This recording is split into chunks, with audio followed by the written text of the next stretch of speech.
सध्या राज्यभरात महापालिका निवडणुकांचे पडघम वाजू लागले। उत्तर महाराष्ट्राच्या राजकारणाचा केंद्रबिंदू असलेल्या नाशिकमध्ये मोठ्या प्रमाणात राजकीय खेळ सुरू असल्याचं पाहायला मिळत आहे। आज महायुतीतील घटक पक्ष असलेल्या राष्ट्रवादी अजित पवार गट आणि शिवसेना शिंदे गटाच्या प्रमुख नेत्यांची बैठक पार पडली।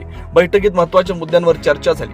नाशिकात शिवसेना शिंदे गट आणि राष्ट्रवादी अजित पवार गट हे स्वतंत्र लढणार असल्याची जोरदार चर्चा आहे। मात्र या सर्व चर्चांचं खंडन करत राज्याचे शालेय शिक्षण मंत्री दादा भुसे यांनी माध्यमांशी संवाद साधताना युती संदर्भात यापूर्वीचा आम्ही प्रस्ताव दिला असून वरिष्ठ पातळीवर त्याचा विचार सुरू आहे। मात्र वरिष्ठ पातळीवरील जो निर्णय येईल तो आम्हाला मान्य असेल। मात्र 2 दिवसात सर्वच पक्ष सर्व गोष्टी स्पष्ट करतील असंही यावेळी त्यांनी सांगितलं।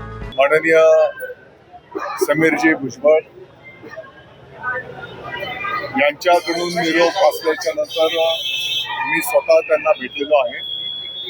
काही मुद्द्यांवर त्या ठिकाणी आम्ही चर्चा केलेली आहे। 70-30चा फॉर्म्युला ठरलाय असं देखील बोलणार। आता फॉर्म्युला वगैरे असा काही विषय नाही।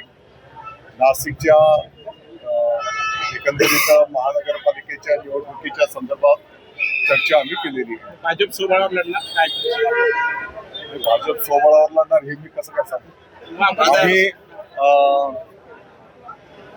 युतीच्या संदर्भामध्ये आपल्या सर्वांना माहिती आहे की यापूर्वीच युतीचा प्रस्ताव त्या ठिकाणी दिलेला आहे। वरिष्ठ पातळीवरनं जो काही निर्णय होईल त्याप्रमाणे पुढे आम्ही मार्ग करू।